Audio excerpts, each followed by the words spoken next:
All right, welcome everyone to the November meeting of the Memphis Astronomical Society. Happy fall, such as it is, whatever that means. 80 degrees outside, but hey, we'll take mild temperatures. We got a great program for you tonight, different kind of presentation. Not really sure what to say other than should be pretty intriguing, should be pretty interesting. So we'll get Ryan up here in a minute. But before we do, first of all, welcome to our Zoom audience also. Thank you guys for tuning in. And I hope we got a good program for you guys tonight. A few preliminaries before we get started. Once again, I'm Jeremy. I'm your host and your president. And we are, of course, the Memphis Astronomical Society, nonprofit public service organization promoting interest in education in astronomy and related sciences. If you want to engage with us, we have a Facebook group and, of course, a YouTube channel. And it is recording, right? You recording? Yes. Okay. Yeah, we got it. I went through that check. Been through this a couple times. I have forgotten to do that more than once. It's all my fault. It's on the checklist. So, there are three ways you can engage with us or consume our content, actually. So one, of course, is in person here tonight live. Second way is, of course, live via Zoom if you can't make it here in person. And the third way is on our YouTube channel. So we record all of our past meetings and then we post them to the YouTube channel. Of course, you miss out on the live interaction for whatever that's worth, but if you can't make it at the time, you can always watch our meetings later. And we did post the last meeting not that long ago. This one will be up probably in a couple weeks. So again, you miss out on the live portion of it, but at least you get the substance of it, the content, if you will. So all that said, if you're watching us for the first time on YouTube, make sure you subscribe to our channel and hit the bell to be notified anytime we post a new video, and we post content pretty regularly. So there you go. If you would like to join our email list, you just scan that QR code right there. We've got it on the banner out front, or of course, if you're watching us online, and you can get on our email list if you want, or if you want to join as a member, which of course we always recommend, you have both of those options. So you can either scan the QR code or go to our website, memphisastro.org, and click the join button. And of course, we send out email notifications about once a week, give or take, whether we have meetings like this or outreach events coming up. So that's how you kind of stay informed on what we're doing. All right, we do have a calendar on our website also, and we're getting into the month of November. Of course, the last week is pretty much a dead week with Thanksgiving, and we got a bright moon coming up. Do want to make you aware of a few events coming up. Now, we do have one scheduled for this Saturday, November 9, at Bobby Lanier Farm Park. It's always one of our best attended events, and typically that's a good one if you're in town to take your telescope out, or if you have young kids who are interested in astronomy. I didn't put a specific bullet point on here because I forgot, but it may not matter because the advanced forecast is not looking promising, but we'll keep an eye on it and we'll hope for the best. And if we are fortunate enough to be clear, then this Saturday, November 9, we'll be at Bobby Lanier Park. And of course, we always need volunteers. So if you can come out and bring your telescope and set up, and that's, again, usually that event is a lot of fun. You get a lot of people out there, a lot of kids, a lot of telescopes, and a lot of families. So if we're fortunate enough where things turn around, we'll be out there this Saturday, November 9. Now, the following Saturday, the 16th, Mylan, myself, and Rick are planning to be at Beale Street Landing again. I got a separate slide on this. I'll talk more about this. Before I do, though, we're also scheduled on the 23rd, tentatively, to be at Burton Sugar Farm for a dark sky observing event. That's the Saturday going into the week of Thanksgiving. The caveat to that is we're going to need a host. I'm going to be out of town that day, and we need somebody to volunteer ultimately to host it. We'll discuss this in our upcoming board meeting, but Burton's is more or less kind of going away. It's on the chopping block because we have a members only dark sky site now, and resources are somewhat thin. So to consolidate, we're kind of focusing more on that aspect of it, our members only dark sky site, and Burton's may be going away. So it's on the calendar for the 23rd. we're still hopeful that we can maybe host one more there. But I do want to make you aware that after being there for years, we're probably going to do away with Burton's. I got mixed feelings about this because I've got a lot of memories over the years of observing at Burton Sugar Farm. We've had some good turnout, particularly for some of our new members and so on. But again, we have 10 board members and a few other volunteers. Resources are stretched thin. It's hard to keep two dark sky sites going simultaneously. So this is kind of both a notification and possibly a warning, and then also possibly a call to action. So we got a lot of members now. We've grown tremendously, but this has been said before in the past. I'll say it again. I'm kind of getting on my presidential soapbox here. This organization is ultimately going to give you what you put into it. So it's a two-way street. Obviously, you come out tonight, but when we have events coming up or we have opportunities like this, you know, if you're available and you're interested, you know, especially as a paying member, we always need volunteers. So just keep that thought in mind, I guess, as we end this year and go into the new year, for ways and opportunities that you can contribute also, whether it's programming, giving a presentation, going to outreach events like Bobby Lanier, bringing your telescope out, or possibly hosting, you know, a dark sky observing event if we have one like this, assuming Burton's is still around. So, Or if you've got an opinion, you know, let one of the board members or officers know about it. You know, we're going on what we think based on the people we've heard from or talked to, or just our own personal experience. And if you've got an opinion about some of this stuff, you know, get yourself nominated to be on the board of directors, or at least talk to us about it, but let us know what's up. So. And you don't need to be a board member either. If you're a paying member, you're invested in this organization. So I haven't been to the Astroplex, but I always liked Burton's. I know, I was hoping we could keep, right? Well, which I may change my mind whenever I go out to Astroplex. our members only dark sky site is a magnificent site also. But yeah, I mean, a lot of memories at My Burton's. concern So with that is, what are you gonna do? Let's not take the time to debate that tonight. No, I'm not debating. Let's talk about it. I'm making a point. Okay. In the past, we've always had visitors come to the learning sessions. Is there a way for them to go to Astroplex? Not so much, but Okay. we do Hinton Park in Collierville now, Yeah, and it's a heck of a lot closer. yeah. Not quite as dark, but a heck of a lot closer for newcomers and people who just want help with their telescopes and stuff. Okay, I'll keep them up. So, it's good debate. It's always good to, now you know what happens in some of our board meetings. So it's good to hash things out. But as of right now, the 23rd, it's on the calendar, and we'll see what happens in the next couple of weeks. Of course, it could all be a moot point because, as we know in astronomy, clouds rule.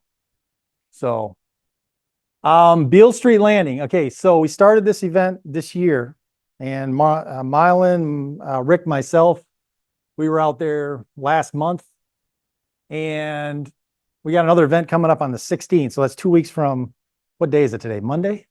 I get confused now because we used to be on Fridays. Isn't it, Mylan? Saturday. It's Saturday? Okay. Yeah, the first two are Fridays, the next three are Saturdays. Okay. So today is Monday. We had daylight savings 2 days ago. This event used to be on Friday. We're moving it to Saturday because our board meeting is on Friday. So if that's not confusing enough.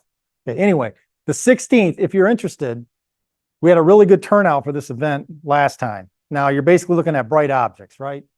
Moon, whatever planets are out.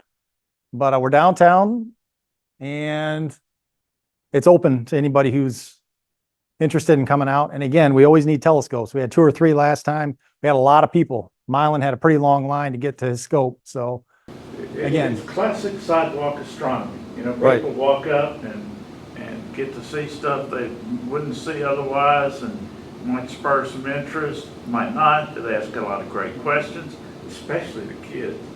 Some of these kids are smart, they are. smarter than me. They are. No, they're well informed. So, and a lot of them have never looked through a telescope before. So the thrill of an outreach event is seeing the reaction when somebody sees, you know, the moon or one of one of the planets through a telescope, the rings of Saturn through a telescope for the first time. So anyway, we're planning to do this monthly. Again, if we're clear, this is why you got to get on our email list, because astronomy is weather dependent. So we schedule things and then sometimes they work out. Speaking of which, we had a very successful Village Creek Star Party on November 2, if you are into clouds. This was our rain date and both of them were clouded out. So unfortunately, we have not had this event for a while. We will try again in the spring. Our next one is scheduled for late April. It's just unfortunate, but that's, again, clouds are opaque. Clouds are opaque. That's what we've learned. So there's no point in going forward when you're not going to see anything. Anyway, we'll try again in the spring. Okay, welcoming a few of our new members. And again, I won't put anybody on the spot. If you're here tonight, you can raise your hand. But Timothy Benko, welcome to the Memphis Astronomical Society. Rebecca Reed. Jasmine Berlanga. Thomas Bolden. Lorenzo Scruggs. Mike Heider. If I mispronounce your name, I apologize. Heideber. And Daniel Baker. Everybody give our new members a warm welcome. Welcome to the Memphis Astronomical Society. And again, a reminder, if you are a member, you get access to our newsletter, so check out this month's edition. Also, if you're a member, we have this is a member benefit also. Hang on, I'm going to kill him. No, he's too high now. There's a bug in here. It's a mosquito. All right, we'll let him go. All right, November 14 is our next astrophotography focus group meeting called the MASFITs. And again, our past meetings are on our YouTube channel also, so you can play catch up if you would like. Very active group, over 100 members now. It's grown tremendously in the last few years, doing some just incredible things. So the level of sophistication is definitely rapidly ramped up over the years. But again, if you're interested, it's like a moving train. You jump on, you join. You do have to be a member of the Memphis Astronomical Society to participate live in this group. But again, our past meetings are available for free on YouTube. So if you think astrophotography is something that you might be interested in, then consider this, especially if you're a member of our organization. And we will email a link out before the November 14 meeting. So just be on the lookout for that. But again, it's Zoom only, November 14, 7 p.m. Central Standard Time now, not daylight. All right. And speaking of which, we had a visitor this month. Many of you have probably seen this. Comet Zajunshin, I think is how you say it. Zajunshin? Zazun, okay. Zajunshin. Zajunshin. I think there's another nickname for it too. Yeah. Anyway, several of us had seen this comet throughout the course of the last month. October was actually a beautiful month for astronomy. We had several consecutive nights of clear skies and pretty dry weather. So this picture, this is actually Milan here. Brian, I think, took this one in near Lake Arcabutla, Mississippi River. Okay, Hernando de Soto River Park. Is that right? And this was early October. Great shot. And here's another one. Brian actually took this shot with his iPhone. Thought this was pretty good. It's amazing what you can do with your iPhone now. So good looking comet, long tail, bright coma. Brian's on tonight. Hello, my astro brother. Brent Ellis took these shots. Excellent. Again, near same point, or same location, I think, near Lake Arcabutla. And here's another one Brent took, and here are the specs. This is really a phenomenal image. You actually can not only see the tail, but you can see the anti-tail a little bit right here. So stacked and processed in PixInsight. This is still, you learn this stuff when you get into MASFITs. Great shot. John Holderman, very nice. Couple more from Brian, sent via his, he sent me these a couple days ago, a little bit of stacking, a little bit of processing. Again, you can see the anti-tail here. Good looking comet.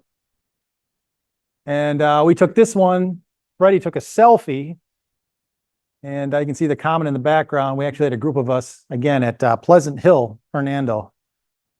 Now, Freddie, this comet came from the Oort cloud, all right? It traveled for millions of years and trillions of miles to see you. You're going to take a selfie, the least you can do is smile. You know what I'm saying? Came a long way to see you.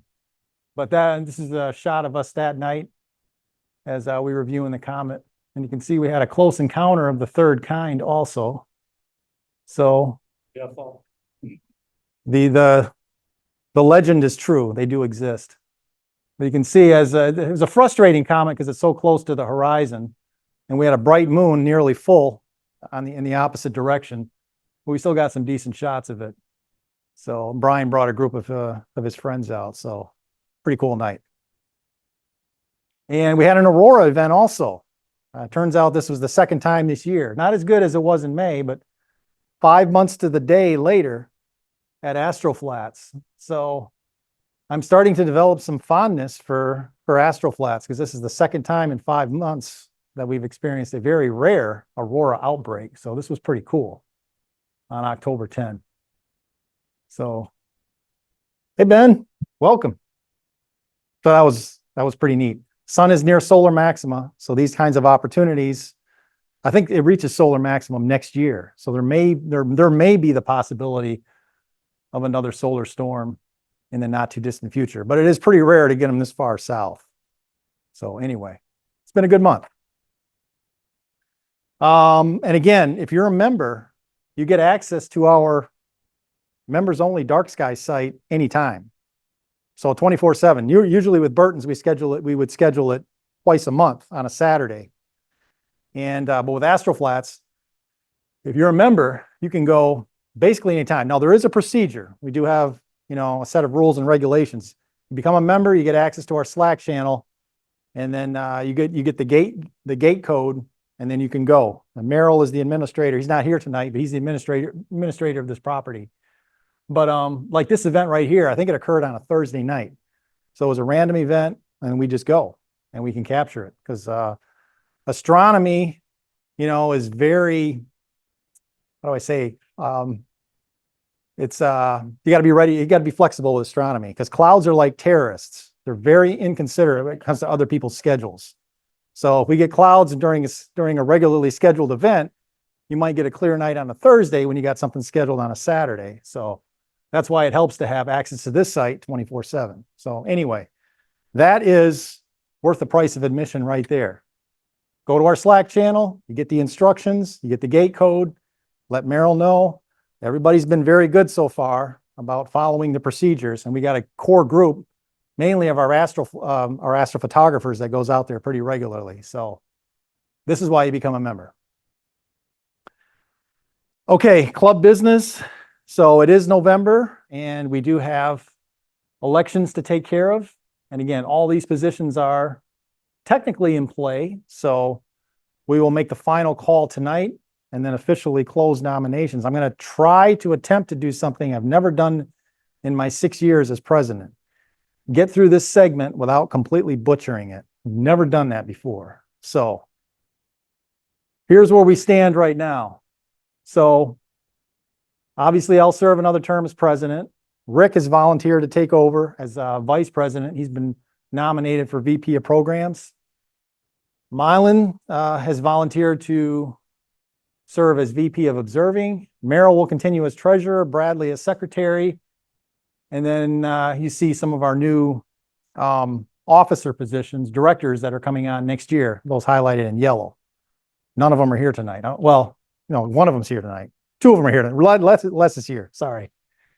So we do have one of them here. Okay. Anyway, so at this point, we open the floor to our members. Ask for more nominations. Would anybody either like to nominate somebody or volunteer to be nominated for one of these positions? If the answer is no, we will close the nominations, and then we will vote next month. And if there's nobody else, then it will be a vote by acclamation, which basically means this is your board for next year.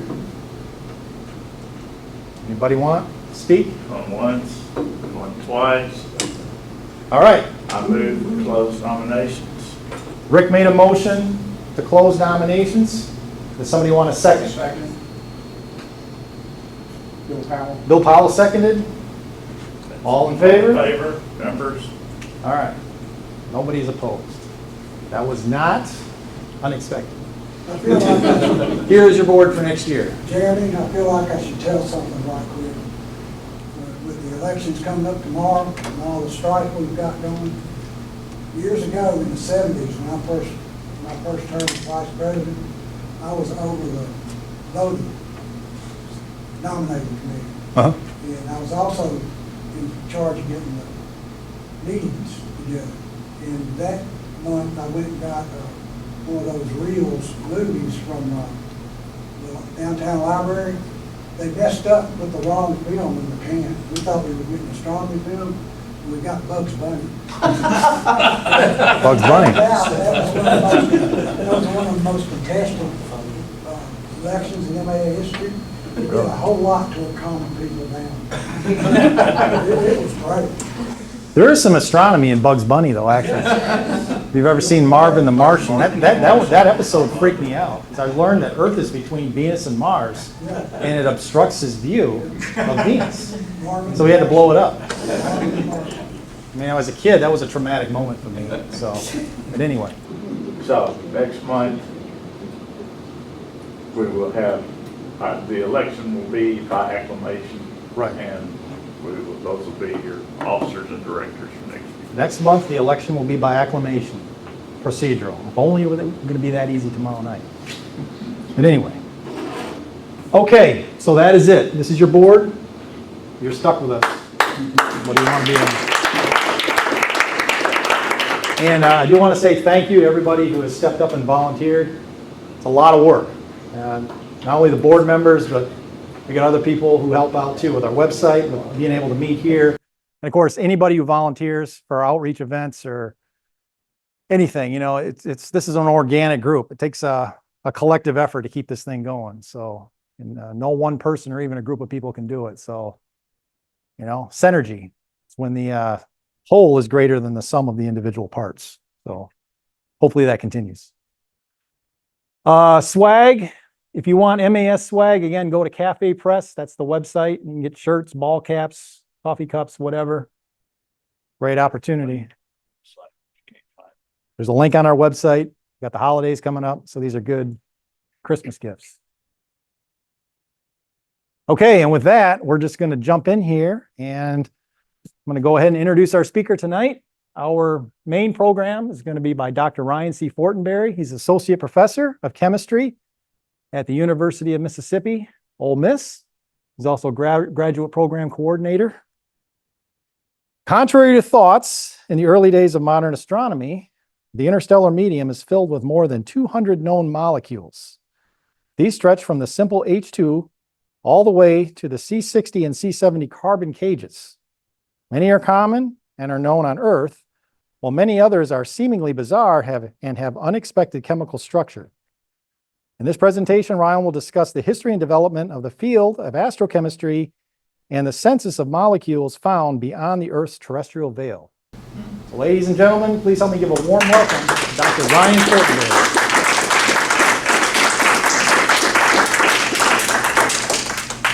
Get you mic'd up. Okay. Thank you all so very much for the opportunity to be here. I hear that this will be a little different than the types of presentations you normally have, but I hope that that's a good thing. I will go ahead and say the last time I was in Memphis doing being part of an astronomical talk, I was in the audience and the speaker was Neil deGrasse Tyson. So I won't be quite as engaging as him, or certainly as knowledgeable, or definitely not as famous. But I want to tell you a little bit more about the field of astrochemistry where I work, as well as some of the interesting molecules that have come along and how this has changed our paradigm, not only for chemistry, but also for astrophysics. I like to say that astrochemistry is the fingerprint of astrophysics. How do we know what we're seeing out there is matter? How do we know that the materials are changing? It comes from the chemicals. It comes from the individual molecules that make up these large, beautiful galactic structures. So as I've given a talk like this many times, most of them are not enthusiasts about astronomy and astrophysics. So if you'll suffer me through a couple of these things that I have as preliminaries, and feel free to address any inaccuracies that I might have in my statements in order to educate me further for ways that we can have a better understanding of the alien molecules of space. All right, this guy. This is a photograph that I took in Florence, Italy. Another more famous image of the same individual who's busting at the seams here is this one. So who do we have? Galileo. Galileo Galilei, of course, the first, what we consider, Newton certainly considered the first modern scientist by many estimations. So these are actually two different depictions of him that I got both of these in Florence. So this is in the Galileo Science Museum, and this one is the very last door in the Uffizi Art Museum, which is, of course, this gigantic, and they change it all the time, but the time that I went through there, it was right beside the last door. It's this beautiful, humongous palace that the Florentine rulers had, and they have art from all over the world. If you've ever seen the statue, The Birth of Venus, it's like 9.5 feet wide and 5 feet tall. Beautiful image that they have, but the very last thing they had, the day that I had, was Galileo looking over your shoulder as you walk out the door. Now, of course, in the same place, there were these. And these are Galileo's original, well, this one is the original, this one is a reproduction of his telescopes. Putting refracting lenses inside of tubes, and the heavens were opened up. And of course, this is Galileo's text with his notes that he had in there in his drawings of the moon. So Galileo was really the first person to point the telescope into the heavens and look at what was there. The next revolution in telescopic technology came with the old white-haired guy, Mr. Newton himself, where he said, oh, we don't need to refract the light, we can reflect the light. And of course, that decreased the focal length that you needed and increased the power that you get. I do this. You people know this much better than I do. But Newton was really the first to take what Galileo had done and to apply it in new ways. Then there's this guy. Now here, it's an astronomical group. I'll give you a hint. He was a British aristocrat who's not Sir Isaac Newton. This old guy here. Any guesses, anybody? So this is William Huggins, who was one of the first modern astronomers of the modern era.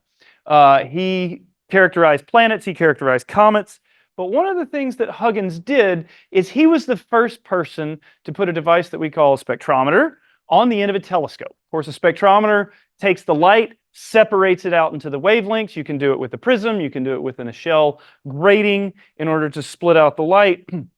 And he was the first to notice that certain wavelengths had holes in the light that you got, which meant that there was some matter that was observing that, and this is a negative of that. And he was able to compare with the spectroscopy that was going on in the laboratory and say, this line is from hydrogen, this line is from nitrogen. He thought that one was from barium. It's not, it's actually another hydrogen line. And then there was a line for magnesium, and this was in the comet 30, no, that is the object in the constellation Draconis. I'm not sure what it was. He also did this with comets as well. I don't think this is a comet spectrum. I could say that to other audiences and they would go, yeah, of course, whatever, but y'all might call me out on this. But okay, yes, so that would make sense. It was probably a supermassive star, I would guess. But he was the first one to say, you know, the things that are here on Earth are the same out there in the ether. The things that are here are the same as out there. And he was the first one to really put this idea forward. And so this is where we started getting the idea for molecules in space. Now, astronomers for a long time told chemists that there's not molecules in space. The pressure's too low, the temperature's too low, there's too many photons, it's going to break everything apart. And the chemists said, now hang on, we've got to have some molecules out there, because otherwise we know that we have atoms, we know that chemistry should take place. And the astronomers were very curmudgeonly saying, no, of course you can't do that. But then, this was 1864 was the comet observation, 1885 was the stellar observation. But then other advancements took place. Now we still use some of the same ideas that Huggins had. Now, if we go back to this one, we have lines for hydrogen and then nitrogen and magnesium. This is a now old image, but it's one that I love tremendously. Pillars of Creation, taken with Hubble This was circa, what, 2003, one of the updates that they had in the early 2000s. And so the way that the colors are made, y'all know the way the colors are made in these images? About the certain wavelengths of light? Okay, so certain atoms have really bright absorption or emission at certain wavelengths. And so the pink is the color code for the hydrogen absorption, and then we have the yellow is sulfur and the green is oxygen. And so the images that they get here are actually the atoms that are populating this particular object, which is how we get the colors in this false color image. Then, several years, so that was in the late 1800s. Then we have this lady. This was a picture of her when she was much later. This is a woman named Mary Lee Hager. Her husband was the director of the Lick Observatory in California. So if you've ever been to San Jose, California before, and you're on the south side of the bay and you look towards the east, there's this white thing on top of Mount Hamilton, which is one of the tallest peaks in the South Bay region there in San Jose. And it's this observatory. It's built in the 1860s and then finalized in the 1880s. It was, at the time, the world's largest refracting telescope.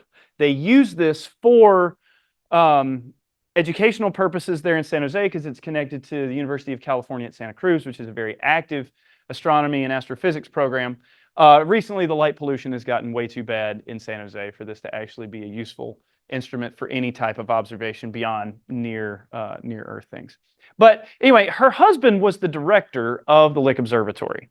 And so she one night had heard about Huggins, had heard about putting spectrometers, which could separate the light, onto the end of the telescope here.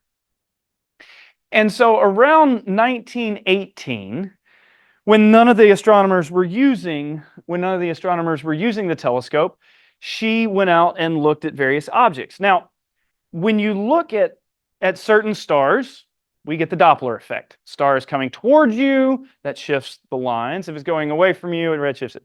But she noticed an interesting phenomenon. If you have orbiting binary stars, you get the Lyman alpha or a sodium D line. And when it comes towards you, it blue shifts. When it goes away from you, it red shifts. And she was watching this happen. But then there were several lines. So she was watching these go back and forth, but there were several lines that weren't moving.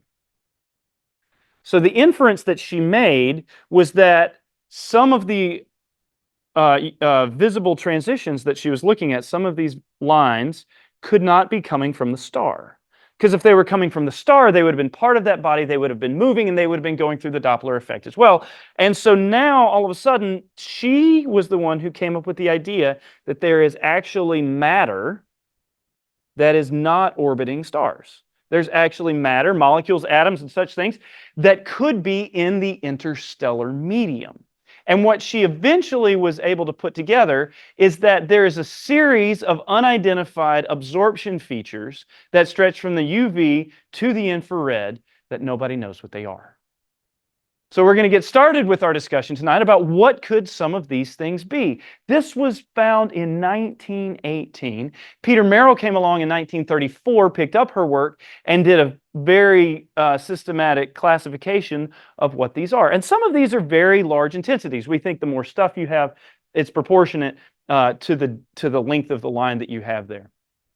Now, in the time since, maybe right around here, we might have been able to detect what that molecule might be that might be causing these features, but I'll get to that a little bit later. So the first idea that they had for the molecules that could be causing these absorptions, so you've got light coming from stars, it's coming towards the Earth, it gets absorbed. They said, well, maybe it's carbon dioxide, maybe it's CN, and of course I have to tell a joke. Are you seeing what I'm seeing? So the cyano-radical, and for those of you that are chemists, if you turn that into an anion, you can actually make it into a salt, and that's cyanide. So we're just dying to find out. And so then we also have the CH molecule, carbon monohydride, and then sodium hydride. So these were the first molecules that they said, maybe these are the molecules that are in space, maybe these are the ones that are causing absorption. Pretty quickly, we determined that it wasn't carbon dioxide. But then they did some further analysis and said, well, it's the same molecule, but we're going to take an electron off. Really, that's not how it forms. Really, what happens is you have a carbon atom and a proton sticks to it. And then they further said, well, it's not sodium hydride, But astronomers over the 1930s, after Peter Merrill classified these, looked carefully at the spectra through work done by Georg Herzberg, who was a German-Canadian spectroscopist and really the father of modern spectroscopy, characterized how these molecules absorb light. It's like their fingerprints.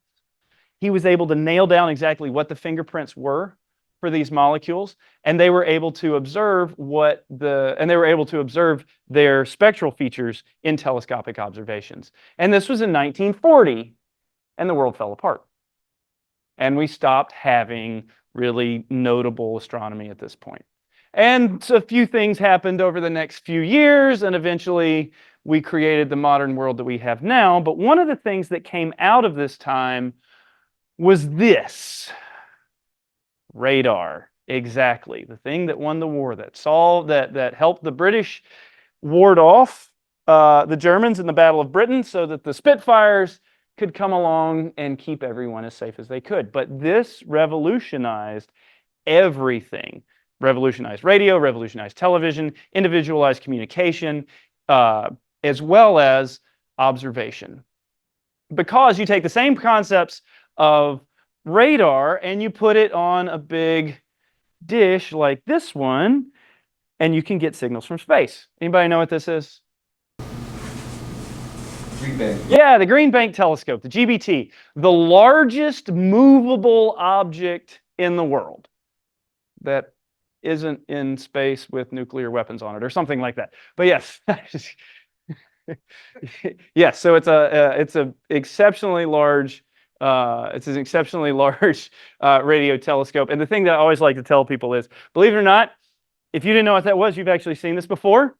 Have you driven down the highway? Have you seen a U-Haul truck? Because on the back of the U-Haul trucks for West Virginia, they have the Green Bank Telescope. Now, if you look carefully at this, oh, the Drake equation, I know that one. That one's fun. But what's just above that? We have molecules. Exactly. And so these large radio telescopes are what have revolutionized astrochemistry and observation in the time since. What we do with radio waves in chemistry is this allows we can observe how molecules absorb light in rotation. Quick chemistry lesson. Molecules absorb energy 4 different ways. Through translation, which is not the same thing as Sprachen Sie Deutsch, but just moving. They also absorb energy through rotation. And they absorb energy through vibration, as well as electronic excitations, where the electrons move from one to the other, from one orbital set to the other. We typically associate electronic absorption with ultraviolet visible wavelengths of light. We associate vibrational motion with infrared light. We associate rotational motion. I have to put a little whimsy into it. We associate rotational motion typically with microwave and radio waves, which is why we have these large telescopes. This is just one. This is the one that we have here in the United States that works very well. This is the IRAM 30-meter telescope, which is on the border between Spain and France, and so both countries, have access to this telescope on top of the high mountains there. You don't need altitude the same way for radio telescopes that you do for optical telescopes. But it certainly doesn't hurt. Of course, now the world's largest radio telescope, millimeter wave telescope, is the Atacama Large Millimeter Array in Chile, which is at 11,000 feet. It certainly doesn't hurt that it's dry, but it doesn't have to be quite as much. Okay, so radar, radio telescopes, observations of molecules as they absorb energy when they rotate. In order for a molecule to be seen in rotational spectroscopy, it has to have this thing called a dipole moment, where we have electrons sitting on one side and not on the other. Straightforward molecule where we have a lot of electrons here, not a lot of electrons here, is the hydroxyl radical. This was first observed in 1963 with some of the earliest radio telescopes. Hydroxyl radical, that's not all that strange. Anybody who's taken a general chemistry or an organic chemistry class has heard about pH or POH, or sodium hydroxide. You don't want to put the block of sodium in your toilet. Certainly, if you want to be able to use it in the future, it might explode. And so we have this type of molecule here on Earth. And then if we're going to do oxygen with hydrogen. Let's do nitrogen with hydrogen. This is a depiction of ammonia. This came along 5 years later. So they're finding similar molecules that we have here on Earth. We have water, and then we have formaldehyde if you're dissecting frogs, and then we had carbon monoxide that came along in 1970. So this begged a question that we had at the time. Are these the molecules that are common in space, or are they the ones that are just the easiest for us to observe? We have them hanging out in the lab. We can get the fingerprints from their rotational spectra. We can compare that with what we see in space. The answer to that question, like so many things, is yes. They are very common in space. Carbon monoxide is, of course, the second most abundant molecule in space, the first most being H2, hydrogen gas. Carbon monoxide, second most abundant, by 6 orders of magnitude less. So it's 1/1,000,000th of the H2. In fact, that's one of the ways that radio telescopes are able to observe H2 is they make the observation for when they can see for carbon monoxide, because you have got a lot. You actually have the negative charge on the carbon and the positive on the oxygen, which breaks all the rules of chemistry. And I love that because it makes my organic chemistry friends' brains melt, especially when they're the students that have been in class. But you have a charge separation. You can see the molecule as it spins. So this one is very common. And then we have similar other structures with formaldehyde and water. Water is one of the 5 most abundant molecules in space, but it's H2CO, this weird thing called the ethynyl radical, which is acetylene missing a hydrogen. But so when we had this initial census of molecules that were coming in from the interstellar medium, from observations from the atmospheres of stars, as well as from deep space, we needed to enhance our instruments. So these are 2 guys. This is Arno Penzias, and I love his name. His name is Robert Woodrow Wilson. So Bob Wilson. They shared the Nobel Prize in 1970 for observations that they did with this thing. So they both worked at Bell Labs. This was a radio telescope, not really a telescope, it was a radio observational tool. They were examining things going on in the ionosphere. And they got a weird hum that came out of their signal. So they went up into this is in New Jersey, and everybody knows that all the garbage flies south out of New York. And so they got in there and they said, something's wrong with this device. So they went inside the horn and it was full of bird poop. That's the problem. So they spent days cleaning avian fecal matter out of their radio horn that they had here. All right, we got it clean, guys. Let's turn it on. It's still there. There's this signal coming from space. This cannot be right. And of course, to make a long story short, what they eventually found was the leftover energy from the creation of the universe in the cosmic microwave background radiation. This was mapped by a specific NASA mission in the mid-90s, COBE, the Cosmic Microwave Background Radiation Observing Mission. But this is the cool thing. So the different colors are different temperatures. Just pointed at the sky, measured, point, measure, point, measure, point, measure, point, measure. Did a scan of the whole sky. Red is the hottest temperature. This darker color over here is the lowest temperature. But we're talking about fluctuations on the order of tenths of Kelvin. So Kelvin being Celsius, but just dropped by 273 degrees. I was a math major, so numbers are hard. But they're on the order of tenths of kelvins of 2.6 to about 2.3 Kelvin. How did they measure such a temperature? Well, they actually measured it through rotational spectroscopy. They measured it through the rotations of carbon monoxide and the cyanoradical, because what happens is there is enough energy left over from the creation of the universe that's spewing all over everything at 2.4 Kelvin. There is enough energy to make these molecules rotate. So the energy is low enough to make them spin around, and we can get a proportion. All right, we have this much for the first rotational level, this much for the next one, and then it moves down. And by comparing the populations, we can get the temperatures. And so they did it for both of these molecules in order to be able to map this out. So when I say that astrochemistry is the fingerprint of astrophysics, we wouldn't be able to observe this if we didn't understand the spectroscopy and the way that the molecules were absorbing energy at these wavelengths. Okay, so Penzias and Wilson, late 1960s, early 1970s, about the same time. Now we start getting weird molecules. This is protonated nitrogen molecule. Protonated meaning we put a hydrogen atom that doesn't have an electron on the outside. Why do we care about nitrogen molecules? Well, here's the classic story I like to do with everybody. All right, come with me. All right, find your center. Everybody with me, inhale. Exhale. Inhale. Exhale. Trick question, what did you just breathe in mostly?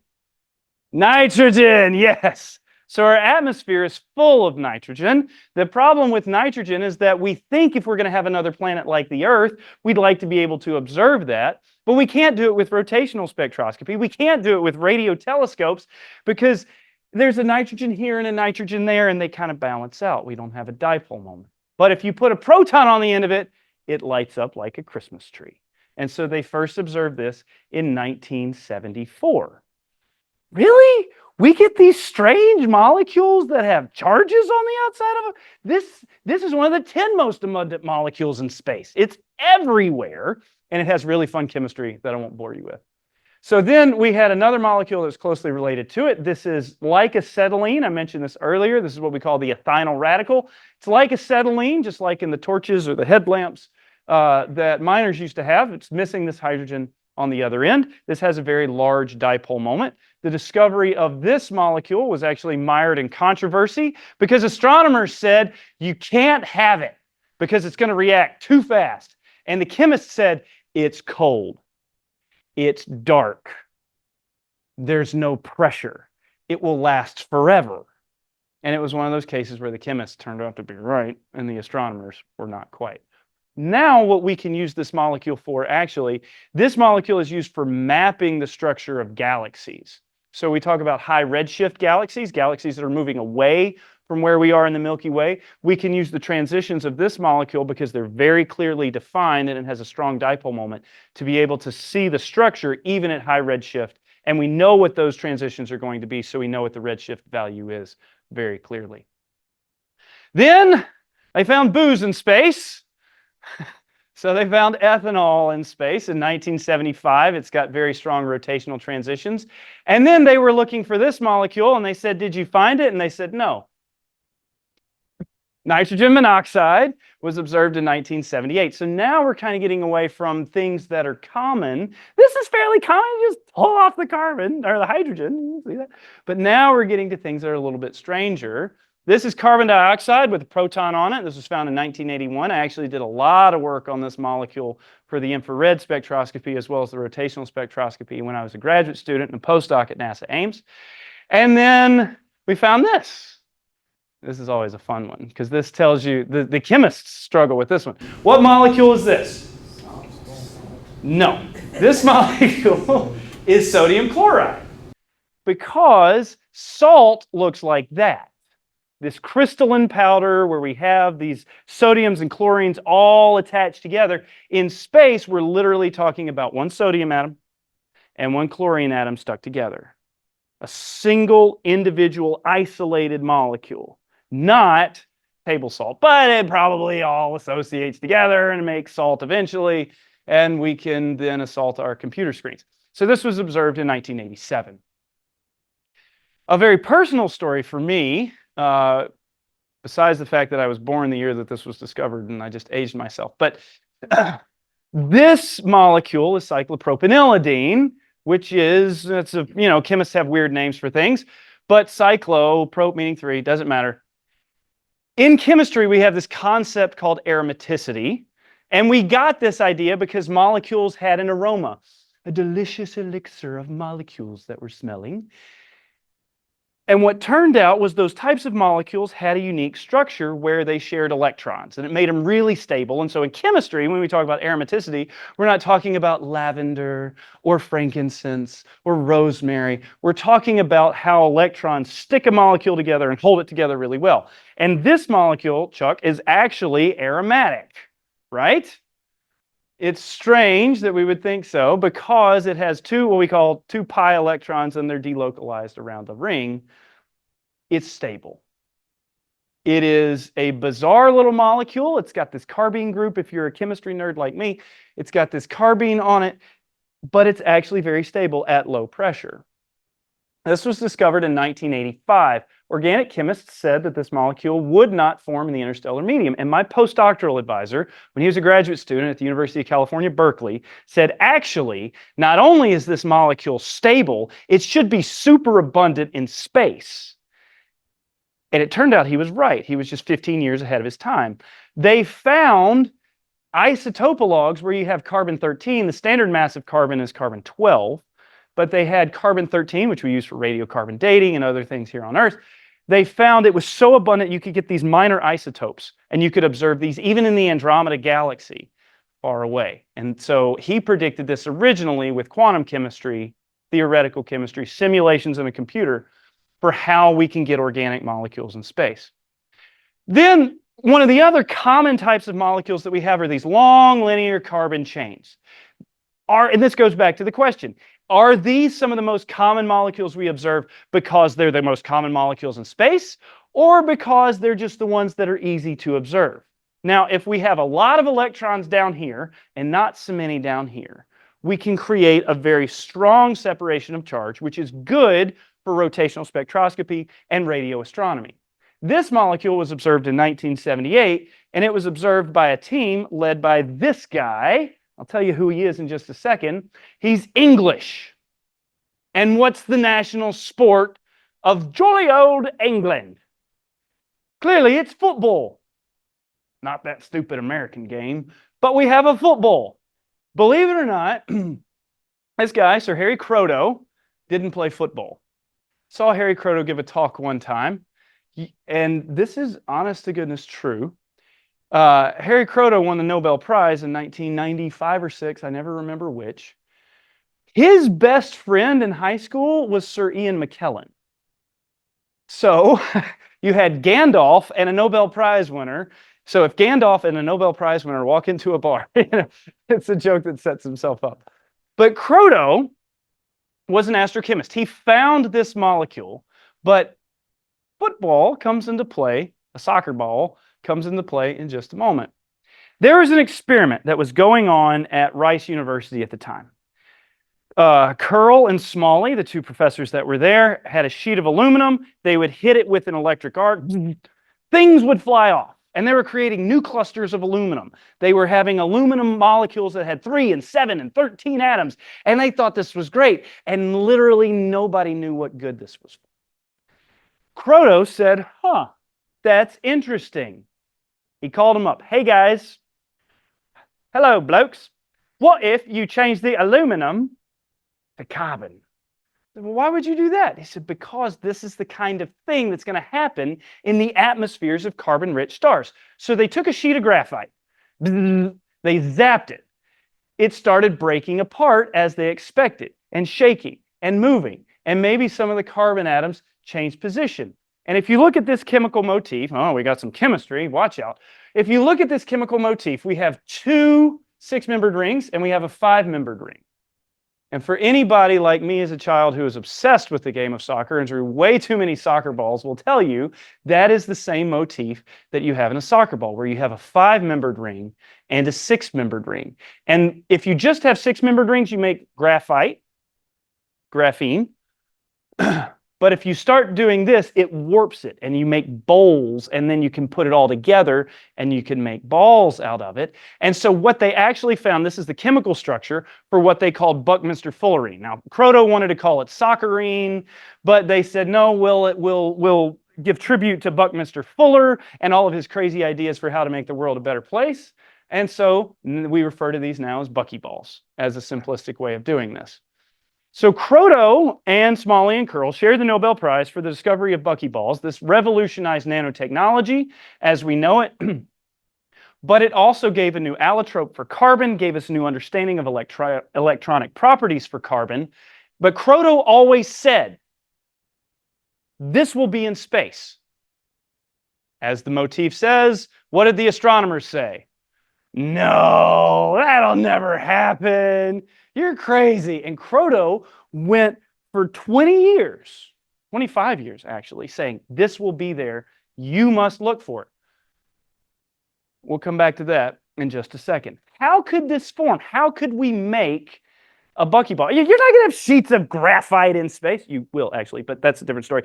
We're not going to have sheets of graphite in space. He said, okay, fine. Well, let's go back to this particular molecule, cyclopropionylidene. We can start, just to quote Monty Python, you got your two halves of coconuts and you're banging them together.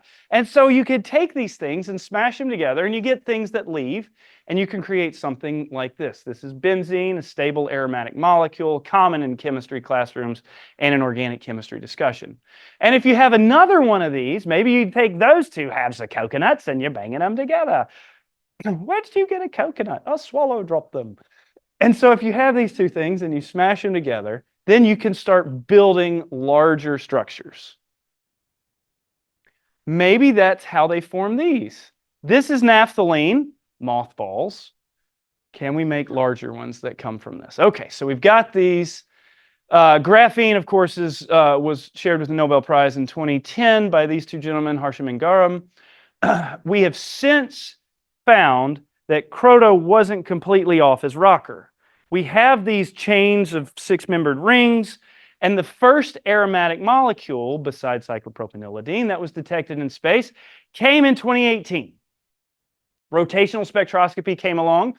We have this electron withdrawing group, lots of electrons hanging out over here. They're pulling the electrons from here and saying, I'm going to take all your electrons. And so that gives a charge separation, which makes this molecule highly observable with radio astronomy. Then a couple of years later, they found this molecule closely related. It's called benzyne. If you're a chemistry nerd, it's got this weird triple bond over here instead of sharing double bonds, but it has more electrons over here than over here. So we can see this with rotational spectroscopy. We've been looking for molecules like naphthalene, hoping that they build up. They've actually found cyanated naphthalene, where you can put a CN group here and another one here. That was in 2022. But the problem with buckyballs is that they don't have those dipole moments. So we have to shift. I've been telling you about rotational spectroscopy this whole time. I've been telling you about radio astronomy this whole time. Let's shift a little bit. Now, I clearly need to go to one of these astrophotography classes because I took this picture and it sucks. But it is Orion, because what's the song? Orion is the only constellation I know. So we have Orion. Now I took this picture. I was staying on top of Guadalupe Peak. I camped on top of Guadalupe Peak in Guadalupe Mountains National Park. If you want to go to a beautiful dark sky place, West Texas, oh my great heavens, is a beautiful place to see the night sky. It's surprisingly high in altitude, really dry, and you have these beautiful vistas that you could see forever. I have lots of pictures from up there. Anyway, okay. So we got to shift. Let's shift towards infrared astronomy. So if we have the Horsehead Nebula there in Orion's, I don't know, y'all are astronomers. You have Orion's belt, you have the Orion Nebula. Is that his scabbard? Is that his quiver? Is that his sword? Is that his club? Is that the pelt of the animal that he murdered earlier? Like, it does. It does. I don't know. So what? So it's a sword? You would call it his sword? Okay. So right in his sword, there's a horse. That's ironic. This is a Hubble image, a real true color Hubble image. So hydrogen glows pink. We can talk why. It's a beautiful thermodynamics discussion. But hydrogen glows pink, and that is a visible observation. If we shift this to the infrared, it looks more like this. So remember, we have radio telescopes, which can see molecules as they gleefully dance across the meadow of space. And then we have infrared telescopes, which are the molecules that are trying to punch the crap out of each other as the atoms are vibrating back and forth. So the energy associated with vibration comes in the infrared. If we're going to be able to see something like buckyballs, we need to be able to get the infrared spectrum to light up. This is what the spectrum of the Orion bar actually looks like in the infrared. This was taken with, what's the name of it? This was taken out of the side of a converted C-141, the Kuiper Airborne Observatory. It was housed at NASA Ames. So as a C-141, they cut a meter hole in the side of it, and the infrared spectrum showed up like this. These particular bands we think are associated with hydrocarbons. We think they're associated with aromatic hydrocarbons. But some of them, like this, but some of them might have been associated with something else. So back to our carbon sheet, we have our infrared spectrum, and lo and behold, about 2010, the infrared peaks, so the observations are here in white, and then you get this one, this pink line is associated with bands from C60, from Harry Kroto's buckyball, from his molecule that he said, come on guys, stop putting aluminum on there and wasting time. Put some carbon on there and do something useful. And they found, he said for decades, that you were going to find C60 in space. And not only did they find C60, but they also found its cousin C70, which is kind of like a rugby ball. It's a little bit longer, a little bit more oblate, oblong rather. And so they found the additional C70 in space, the largest molecule that we've been able to observe in space. So here's a picture of Harry Kroto. I got to meet Professor Kroto on 2 separate occasions. This is Jan Camille, who's actually a friend of mine. He was the person who did these observations at the University of Western Ontario. He's Dutch, Belgian originally. He'd shoot me if I said he was Dutch. and Professor Kroto. The other reason why I'm showing you this photograph is because I'm the one that took it. So this was at an American Chemical Society meeting around 2014 or so in Dallas. Were you at that meeting, Nate? Yeah. So Professor Kroto was there and spoke. He was a professor at Florida State at the time, but Professor Kroto has since passed away about 3 or 4 years ago. But he was vindicated by my friend Jan. I also love Jan because he wrote my tenure and promotion letter for me in order to make associate professor. And he told me that, so I didn't ask him. All right, infrared. Now we're back to visible light, optical light, all of these things. I mentioned to you that this thing, there may be one of these lines. We've figured out maybe what it might happen to be. Guess what it is, friends? It's a buckyball. The way that they did this really crazy experiment, it's actually, it's missing an electron, it's C60 plus. They set this up by tagging it with a helium, and then they took an infrared laser, and they very carefully bumped the buckyball, so to speak, and the helium popped off, and they got energy resulting from the rest of this, and they were able to use that to match with the observations right here. This experiment was done by this guy here, John Meyer, who's since retired. This is Takeshi Oka, who is a pioneer in astrophysics and astrochemistry. His most famous molecule is H3+. But John Meyer was the one who did the observations of this. Why do I show you this picture? Because you're done yet. Because I'm in it. I was at this meeting in the Netherlands, and I said, it was a guy named Martin Cordner. I said, hey, Martin, take a picture of us. Because, you know, Damien and I were friends, and Charlotte and Edwin. And so Martin's going to take the picture, and John Meyer just turns around and totally photobombs this thing. And so now I'm sort of in a picture right beside John. You could tell how long ago this was, though, by the amount of hair that I had on my head. So this was about 2013, so about a little bit more than 10 years ago. All right, so wrapping up. We can continue to do infrared observations now with the James Webb Space Telescope, just like this beautiful Eye Nebula, this protoplanetary nebula, or planetary nebula, rather. We can look at new molecules, and so we get spectra at different wavelengths than we can with radio waves. And so now they've been uniquely able to detect benzene itself. It doesn't have a charge separation, but they've been able to uniquely observe benzene for some of its vibrations, as well as acetylene in one of its out-of-plane, looks like a bat when it's flying when you do the visualization of this. Okay, here at the very end. Alien molecules. We've talked about all kinds of crazy things. We've talked about interesting molecules. But what do we really care about? Ultimately, at the end of the day, people, we're all a little selfish. What's that great question that NASA has been trying to tell us that we all want to answer? Life. Life. Where does life come from? So molecularly, chemically, what do you need for life? Well, you need carbon. And you need nitrogen. And you need oxygen. Got to have that for the water.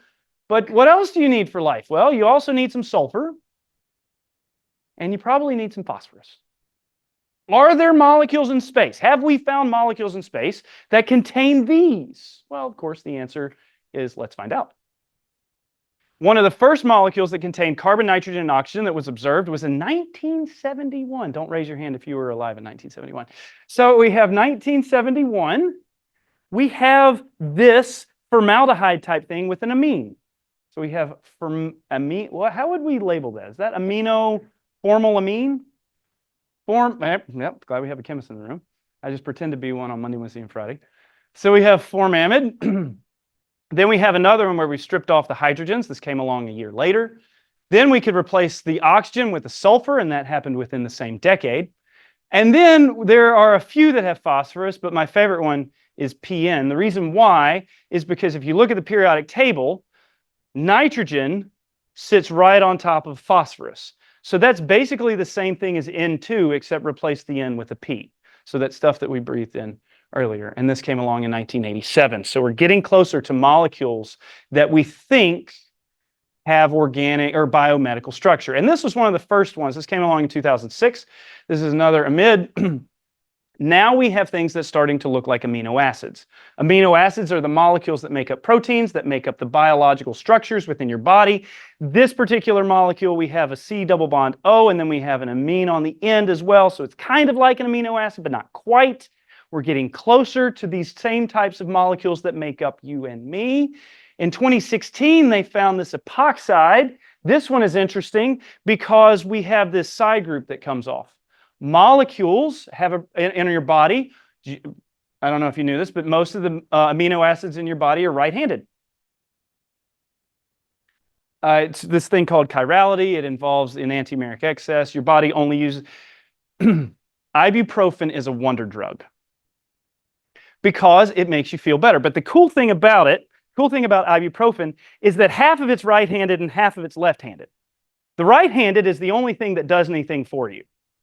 But over time, left-handed ibuprofen becomes right-handed ibuprofen, and then that helps your body. And so, as it decays from left-handed to right-handed ibuprofen, that's why it lasts for 8 hours.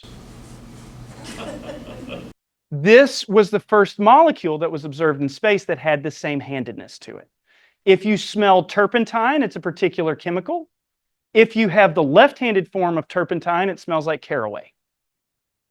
So your body responds to these things differently. This was the first molecule that had this chirality to it. Your body typically only produces one enantiomer. It's what we call homochirality in astrobiology. So this kind of looks like an amino acid. This has some chiral properties. Have we found molecules in space that make up us? Have we found amino acids in space? Well, we're getting closer. We have another one here from 2019 where we have the cyano group on the end. Now we have this carbon bond. But yes, this is the simplest amino acid. This is glycine. This is kind of the holy grail. They found it in 2006. There's just one problem. With great claims come great evidence. And there was no great evidence. And nobody's been able to reproduce this detection. But a friend of mine, Victor Revilla in Spain, found this molecule. And if we look carefully, basically all that's happened is the O and the N have switched. Did I draw this wrong?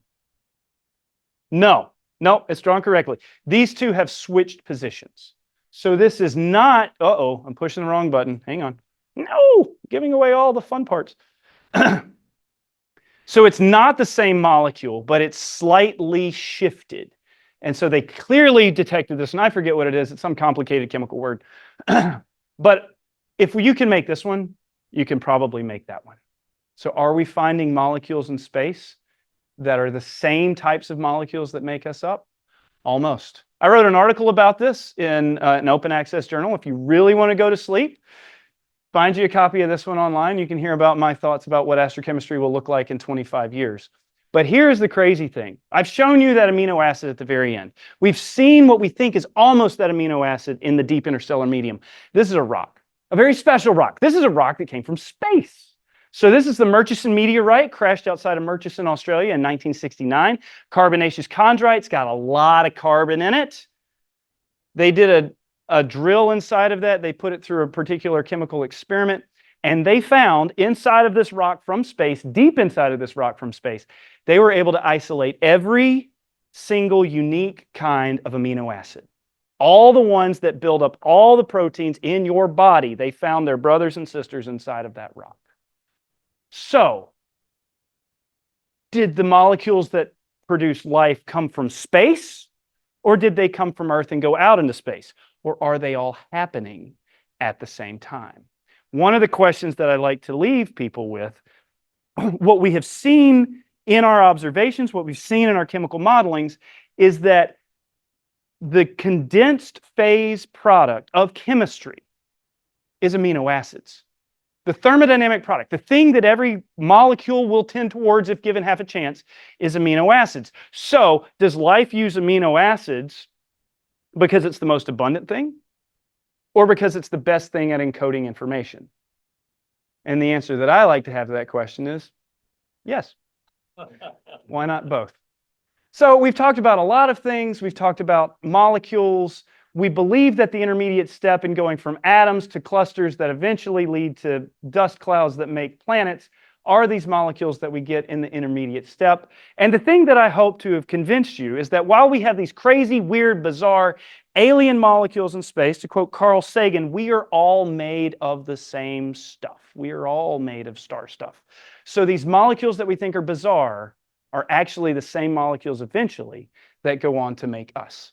So with that, I'd like to thank all the wonderful people that brighten my day, my research students, both the ones that I've had in the past, the ones that I currently have, people that have given me money that allow me to come give talks, as well as that allow me to do the research that I love. I wrote a book one time about how to do science communication, and when I'm not doing that, I like to climb tall things. Thank you very much.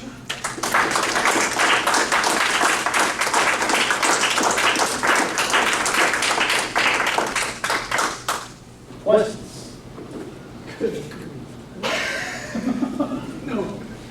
Question here. So I know for forbidden atomic lines, the primary reason they are forbidden is they have that really long excitation time and they just get collisionally de-excited in sort of terrestrial lab environment. Is that the primary difference for molecular chemistry, that collisional rates are so low that you can have these relatively unstable things that will live a long time without being collisionally shattered? Correct. That is definitely one of the other things. That is definitely one of the reasons why. The other thing that happens is H2 is actually a lot like a noble gas, and so it doesn't really react very well when it runs into things. You have to get a large surface and you have to break that hydrogen bond. So the two most abundant things that molecules are going to run into are going to be, in molecular regions, are going to be H2 and helium. And all those actually do is make the molecules spin faster. So the collisions that you get don't break the molecules apart for the most part, because they're not high energy, relatively speaking, at 10 Kelvin. But when they do transfer that energy, it allows additional excitation for the rotations. It makes them brighter. Yeah. I have just been stuck on the carbon monoxide where negative charge is on the carbon. I don't know if anyone else is interested in this or if we should just talk about this after, but why? Yeah, so when we draw chemical structures, now we get chemistry class. When we draw chemical structures, we have a carbon and an oxygen. And typically we would say carbon has, we would say it has 4 bonds. See, now you get to be part of my chemistry class. And oxygen, so it comes in pairs, so we have 2 pairs here, so we would connect the dots like this and like that. And so we would say that we have carbon like that. But the problem is electrons like to be in pairs. So we can't do that. So what actually happens is these electrons come into this middle part, and you get a structure that looks like that. But now this oxygen, I don't have enough electrons. And the carbon's like, I got enough electrons. And so we get a separation of charge. It obeys. That's the most stable, like, or that's the most common resonance structure? Yep. that- Yep. Yep. And it's the most common molecule in the universe that's not H2. So I always like to talk to second-year organic chemistry students and say, oh, guess what? The thing that breaks all the rules, it doesn't break any of the rules, but the thing that challenges all of the rules is actually super common. Yep. Well, that was fun. Do we have any questions on Zoom? Just some compliments, so thank you very Thank you. much. Thank you. Thank That's what we you. like about our Zoom audience. They're always very positive. Getting back to your original statement, Yes. space is a very violent place. Yes. Not only radiation, but you got very violent events. You got nova, supernova, Yep. gamma ray bursts. Yep. We've got magnetar flares. Very bad. Yep. Would you say that it's a miracle, a modern miracle of nature, that molecules even exist at all in the interstellar medium? So I'm very glad you brought that up. That's a common, that's the astronomer perspective. Exactly. I proved you wrong all day. Were you not listening the whole I time? wasn't, I'm listening, I'm just saying. But Space is bad. but space is also very big. And so you have these regions where you have these catastrophic events, but they're really, really, really isolated. Yeah. They're tiny compared to everything else that's out there. One of the places where we've observed all of these large hydrocarbons and things recently is this thing called the Taurus molecular cloud. I have a friend who's obsessed with it because he does all these observations, but he's done some astrophotography on it. It's this stringy, dark thing in the constellation Taurus. It's absolutely gigantic. It's at like 10 Kelvin. But he's shown me some pictures of these, and it's this huge object in the sky. And then you zoom it out to like 100 times magnification, and it becomes a single pixel. And so space is just so large, and we have specific regions where we can look. Most of these hydrocarbon molecules were actually observed in the atmosphere of one star. It's the star IRC 10216 in the constellation Leo. CW Leo is the name of the star.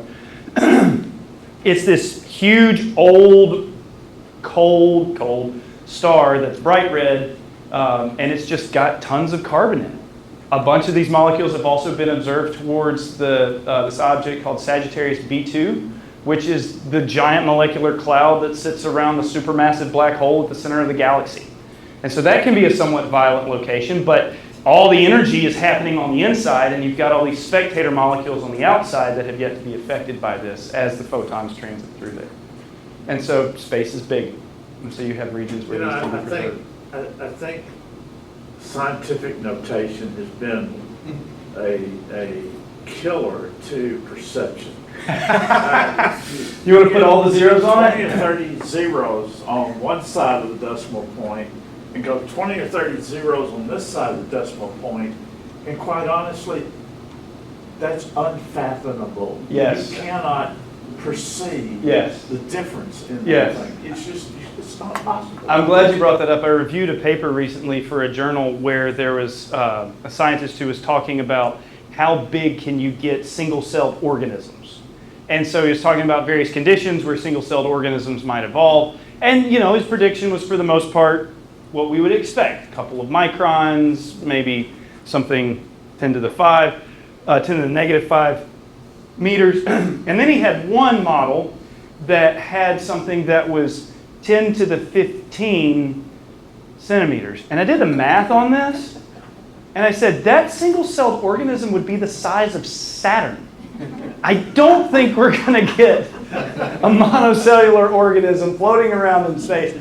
No, We might. Hope that we Nom, nom, nom. It's like Pac-Man comes to Earth. Yes, ma'am. I had a question. So you talked about sort of the history of the discovery of all these molecules in space. And you started out with all these molecules that have a dipole. Mm-hmm. But then towards the end, you said they were finding molecules that don't have a Correct. dipole. Correct. So do you think as technology progresses, we're going to find more molecules that might mess up your ordering of this is the most abundant, the Yes. second most abundant? Yes, absolutely. And what technological advance will allow that to happen? So infrared spectroscopy in the James Webb Space Telescope has really revolutionized our ability to observe the universe, because it's opened up all the molecules as a possible target ground for this.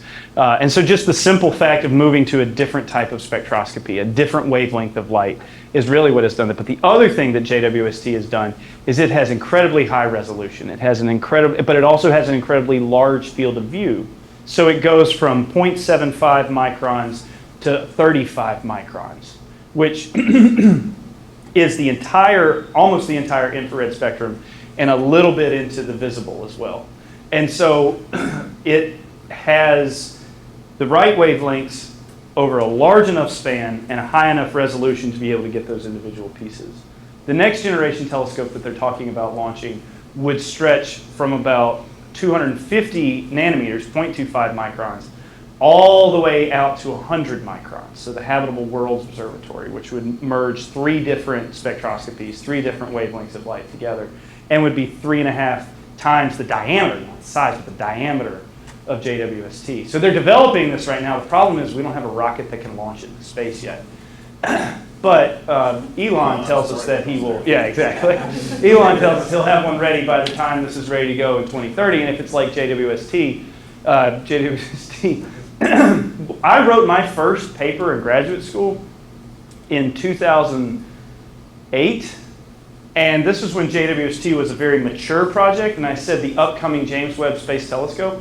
And I wrote in papers for the next 14 years the upcoming James Webb Space Telescope. It took 25 years to finally get this thing to actually launch off the ground. But it's a beautiful instrument, and it's changed so much about how we perceive the molecular census of the universe. Very interesting. Yeah. My pleasure. Thank you all so much. Any other questions? One other thing. Anybody have any other questions? There is that. Ah, where is that? Okay, good. Now we're talking about my second favorite thing that's not my children.